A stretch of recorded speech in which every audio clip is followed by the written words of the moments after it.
Hello Sumait, you're highly welcome back to my channel.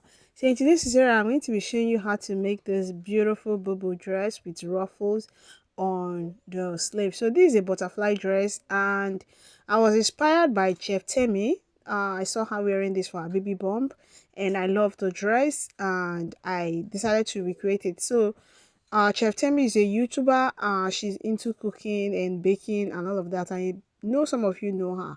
Okay, so it was the dress that inspired this. She wore it for her maternity, her baby bump. You understand? So that was what inspired this, and I decided to recreate it. So this dress is very beautiful, simple, and classic, and you can rock it even if you're not pregnant. Like I'm not pregnant, but you can see how beautiful it looks on me. Okay, so if this is what you love to learn, I want you to stay tuned to the end of this tutorial. So I have just 2 yards of fabric. Yes, this fabric is just 2 yards, but the length is 60 inches by length. Okay, so and it has a pattern, it has design, and I'm going to ensure that the design stays in the middle, or if it can't appear on the middle, I am going to make it to appear on the side. Okay, of the front. So what I did, I went on to fold my fabric into four, and that is what you can see on the table, and I rule out my starting line. That is my length. I marked my length, the length of the dress, and where the chalk is going to be my starting line. So it's about 40 inches by length. Yes, the length is 40 inches. It's just around my knee. Yes, it's a short dress. Okay, so it's a very free dress that you can rock it despite your size. Okay, so it's going to be a cut together dress, as you all know, meaning that we're going to cut the sleeve and the shoulder together. All right, so the first thing I'm going to do now is to measure my shoulder divided by 2. That measurement is still very important even though it's a cut together. So my shoulder is 16, dividing it by 2, I have 8, and she wants her sleeve length to be 14 inches. Like the sleeve length supposed to be 14 inches, but this is all we have, and I'm just going to make this for make use of the length I have. Okay, and I'm going to be using the ruffle that I attach the sleeve to, increase the sleeve length. So here I decided to slope my shoulder by 1 inch, and I'm just going to get my neck depth, my neck width, sorry. So I am trying to make sure that everything is in place, my folding. Okay, so I'm using 3 inches for my neck width. Okay, so I went on to mark the 3 inches, and picking up my ruler, I am just going to connect the neck width to the shoulder slope like this. Okay, so I was done doing that, and the next thing I'm going to do now is to mark where I want the opening of the shoulder to be. Okay, remember it's a butterfly, so it doesn't need a separate sleeve. Okay, so I skipped that and I decided to mark my neck depth. So the neck depth I'm working with is 3 inches, so that by the time I turn with half of an inch, I should have um 3.5 inches or 4 inches. So I'm just trying to arrange this because I don't want to have any a kind of issues at the end. Okay, because at that point I realized it was not really properly arranged, and I decided to arrange it very well. So that's just what I am doing. So I am using this neck depth for both the front and the back. I'm using the same neck depth for both the front and the back. I'm not yet done arranging until I'm very okay, and I am going to remark the neck depth. I'm still working with 3 inches. Okay, so 3 inches for the neck width and 3 inches for the neck depth. I'm using 3 for both of them, and I'm using the same neck for both the front and the back, like the same neck depths, I mean.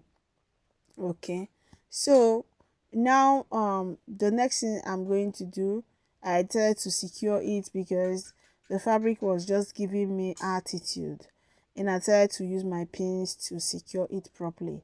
So I decided to drag it to the down part. Now from the inspiration, that is the one Chef Temi was putting on, the ruffle went on both hand and the hem, across the hem to the sleeve and all of that. But because I have only 2 yards of fabric, I am not sure it's going to be enough. But then in case it happen to be enough, I am going to be curving out this part. I'm going to curve it like this. Okay, so I went up about 3 inches and I connected it to here. It's supposed to have this curve, right? And that is if my ruffle will be enough to go round. So because of that, I'm not going to be cutting it out now until I'm done with the ruffle, and I'll be sure that it will go round. So because of joining allowance, I decided to come down 2.5 inches so that I can use the remaining half inch to join it. Do you understand? So if you want your ruffle to go round also into the hem and all of that, then you're going to subtract some inches of your ruffle from the length, and you're also going to make that curve there. Okay, so at the end I will know whether I'm going to cut out that curve when I'm sewing and when I'm attaching my ruffle, if my ruffle is able to go round to the hem. Do you understand? So I proceeded to pick up my scissors and I am cutting out. So after cutting out, I have this on the table. As you can see, this is what I have, and I went on to pick up one of the fabric and I'm going to set it aside, as you can see. Okay, so I'm going to be working on this. Just I'm going to do some a kind of some adjustments because it will be the front part. Okay, so I want the front part to have a slit at the center front. That is the neckline for the front, right? I want it to have a slit, and that is actually what I'm trying to do. So I'm folding it into two like this, just the way we folded it when we were drafting, and I'm going to measure the depth of my slit and I'll go on and slit it. After that, I'm going to be showing you the next thing we are going to be doing.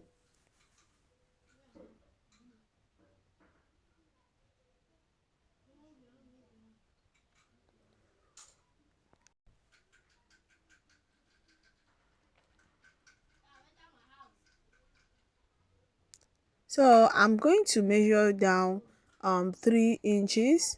I'm going to measure down 3 inches, and that is going to be the depth of my neck, and I'm just going to slit it through like this. So after doing this, I'm going to cut out my lining piece for the neck. Okay, I believe we know how to do that. I'm just going to cut out the lining piece for both the front and the back neckline, and I'm going to show you what we are going to do. Okay, so I went on to cut out my lining piece and I joined the shoulder line, like the shoulder of the front. I place it right side facing right side and I joined the shoulder, and these are the lining piece. Okay, so this one is for the back and I went on to fuse my estate to it. Okay, I'm using another fabric for the lining piece, a plain fabric, because I really am having shortage of the fabric, because I need a lot of fabric for the ruffle. Okay, so like just the way I join the main fabric lining shoulder to shoulder, I join the shoulder right side facing right side. That is the same way I'm going to place this one, right side facing right side, and I'm going to join the shoulder of the lining piece separate. Okay, so that is what I am going to do, after which I'm going to use it to turn the neckline of the main fabric. That is what I'm going to do here. So I will join it right away, and I was done doing that, and you can see I went on to use it to turn the neckline round, and I made a one-time hem on the lining piece, the hem of the lining piece all round, and it's time for me to make my ruffle. So I cut out the strip, and it's 3.5 inches. It was 3.5 inches, and I went on to hem one side with half of an inch, and I was left with 3 inches because this is all the fabric could give me. I wanted to make it at least up to 5 inches. Okay, I wanted to make it a 5 inches strip, then so that when I hem with half of an inch, I should have like 4 inches, 4.5 inches, or 5.5 or 5 inches after hemming. But this was what I could get, 3.5 inches, and I hem with 0.5 inches. I have 3 inches remaining. So I'm going to be sewing it on all the whole part, or I'm going to sew it round. But before I do that, I'm going to ruffle it. Like I'm just going to be pleating it. pleat it, and I'll keep pleating and keep pleating until it finishes. So before I make this pleat, I'm going to make sure that I will measure round where I'm going to be attaching it to know how much and have and how much pleat I am expecting. Do you understand? So I'm going to do that now, and after doing that I'm going to show you what I have. Okay, so I'm going to measure all the whole side, and after doing that I went on to make my ruffle. As you can see, I went on to make my ruffle. This is what I have. Okay, and it was very long. It was very long, but not long enough to fit into the hem as well. And I came in 2 inches because I was going to use this 2 inches to hem it. Okay, so this was the allowance I included for my hemming, 2 inches. That was what I set aside. Okay, so I was done sewing the ruffle to it. As you can see, this is what I have. It couldn't go round up to the length. Okay, it was just on the side. Okay, so I am going to use my overlocker to overlock the inside, that is weave the inside neatly. And now it's time for me to join. Remember, this is a bubu dress, a butterfly bubu dress with ruffle. So because of that, we are going to be joining it. The joining and shaping it is going to be on the outside. Do you understand? So the first thing I'm going to do is, after arranging it like this, I am going to place my tape on the shoulder line, and I'm going to be marking my half length. That is my half length, that is from the shoulder to the waistline. That is what you see me doing here. I am going to measure it and mark it. Okay, so after measuring from my shoulder to the waistline, the next thing I'm going to do is to get the wideness of my sleeve. That is where my sleeve is going to be passing through. So you can choose to make it 9 inches or 9.5. Okay, so I went on to place my tape on my shoulder line, and I mark 9 inches below, which is where I am going to be my sleeve is going to pass through from. Okay, so that is what you see me do. And I also mark from my waist to my hip. As you can see, that's what you see me doing here. I mark from my half length to my hip. So what I'm going to do is that I am going to measure my hip circumference divided by 4. So I am going to be shaping everything with my hip circumference, and in order to give it a little curve around the waist, I'm just going to subtract 1 inch or 1.5 inches from my hip circumference divided by 4, and I'm going to be marking it on the waistline. So remember, at this point we are dividing our measurement by 2, right? Because we just have the fabric into 2 now.